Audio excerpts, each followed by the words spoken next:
ඉතින් වාසනාවන්ත දවසක් ප්‍රාර්ථනා කරන ගම අදත් මගේ channel එකට ඔයාව ආදරෙන් පිළිගන්නවා. ඉතින් අද මම ඔයාට කියලා දෙන්න යන්නේ වම්බටු අලුත් විදිහකට හදන හැටි. ඉතින් මේ වම්බටු එක ඔයාට සුදු බත් වලට, කහ බත් වලට, fried rice වලට ඕනම බත් එකකට මේක පිළියෙල කරගන්න පුළුවන්. මේ වම්බටු එක වම්බටු අච්චාරුවක් වගේ පාවිච්චි කරන්න පුළුවන්. ඉතින් මම ඔබට ආරාධනා කරනවා මේ සියල්ලම නිවැරදිව පිළියෙල කරගන්නේ කොහොමද කියලා බලාගන්න මේ වීඩියෝ එක අවසානයේ රැඳී සිටින්න කියලා. ඉතින් අපි දැන් බලමු කොහොමද මේ වම්බටු එක හදාගන්නේ කියලා. මෙතන වම්බටු ග්‍රෑම් 700ක් මම ගත්තා. මේ වම්බටු ටික මම හොදගෙන තියෙන්නේ. අපි දැන් මේක කපා ගන්න ඕන.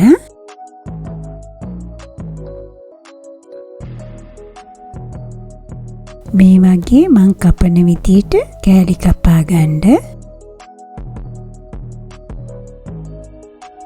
කපනකොට වම්බටු කෑලි ගොඩක් හීනියට කපා ගන්න එපා. මේ සයිස් එකට වගේ තමයි කපා ගන්න ඕන.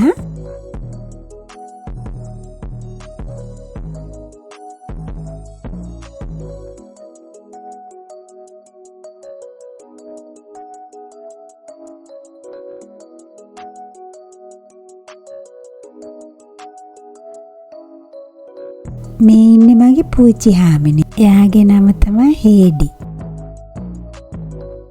එයා ඉතින් හැමතිස්සෙම මගේ පස්සෙන්ම තමයි. දැන් මේ වම්බටු ටික අපි ගැඹුරු තෙලේ බෙද ගන්න ඕන. මම දැන් වම්බටු ටික බෙද ගන්න යන්නේ. දැන් පෑන් එකක් ලිපේ තියලා තෙල් බෝතල් භාගයක් එකතු කරගන්නවා. දැන් තෙල් ටික රත් වෙලා තින්නේ. දැන් මම වම්බටු ටික එකතු කරගන්නවා. මම වම්බටු බෙදගන්නේ සාමාන්‍ය ගින්දරෙන්. ගින්දර ගොඩක් අඩු කරන්න එපා වම්බටු බදිනකොට.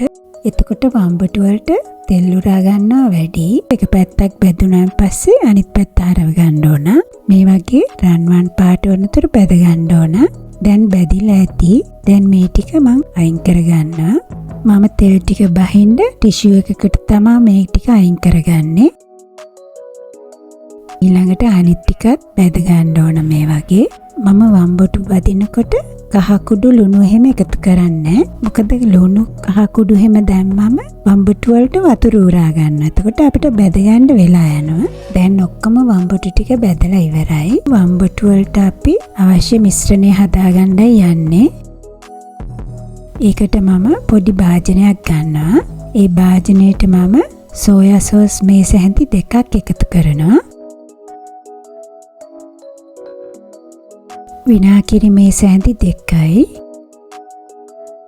සීනි මේස හැඳි එකයි. මම හැඳ පුරවලම සීනි මේස හැඳි එකක් ගත්තේ. සීනි ඔයාට කැමති ප්‍රමාණයට එකතු කරගන්න. ලුණු තේ හැඳි භාගයයි. සුදු ලුණු එක ක්ලව් එකකින් භාගයයි මම අරගෙන තියෙන්නේ. ගොඩක් සුදු ලුණු වැඩි කරගන්න එපා. සුදු ලුණු රහ වැඩියෙන් වෙනවා එතකොට. දැන් මේ ටික සීනි ටික දිය වෙනකම් මිශ්‍ර කරගන්නවා. දැන් ඔයාට රහ චෙක් කරලා බලන්න පුළුවන් ලුණු ඇඹුල් සීනි ප්‍රමාණවත්ද කියලා.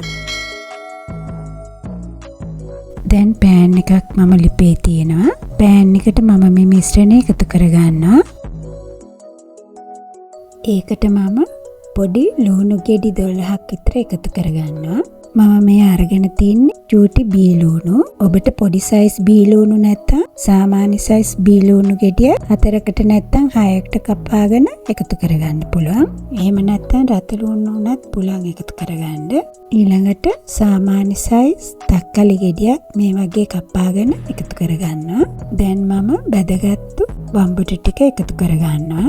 ඔයා ලුණු අමුවට කණ්ඩාසි නම් ඔයාට ලුණු අන්තිමට උනත් එකතු කරගන්න පුළුවන්. ඊළඟට අමු මිරිස් කරල් 10ක් විතර එකතු කරගන්නවා. ඔයාට පුළුවන් අමු මිරිස් වලට අමතරව ආලු මිරිස් උනත් කෑලි කපලා එකතු කරගන්න. දැන් විනාඩි 7ක් 8ක් විතර හැඳිගග අඩු ගින්දරේ උයා ගන්න. සීනි ටික කැරමලයිස් වෙනකන් උයා ගන්න ඕන. ඉතින් ඔයා මේ වීඩියෝ එකට කැමති නම් like කරන්න, subscribe කරන්න, comment කරන්න, bell button එක click කරොත් ඔයාට මගේ අලුත්ම වීඩියෝස් ඉක්මනින්ම බලා ගන්න පුළුවන්. දැන් හරි. දැන් අපේ වම්බටු එක හදලා ඉවරයි. මම දැන් මේක ලිපින් අයින් කරගන්නවා. ඉතින් මේ අලුත්ම විදිහට හදපු වම්බුටු එක ඔයත් හදලා බලලා කමෙන්ට් එකක් දාන්න. ඉතින් මෙතෙක් වෙලා Flavor Town channel එකත් සමග ඇඳි සිටියට ඔයාලට ගොඩක් ස්තුතියි. ඉතින් මේ වගේ අලුත්ම රසවත්ම වීඩියෝ එකකින් නැවතත් හමු වෙනතුරු ඔයාලට වාසනාවන්ත නිරෝගිමත් දවසක් ප්‍රාර්ථනා කරනවා.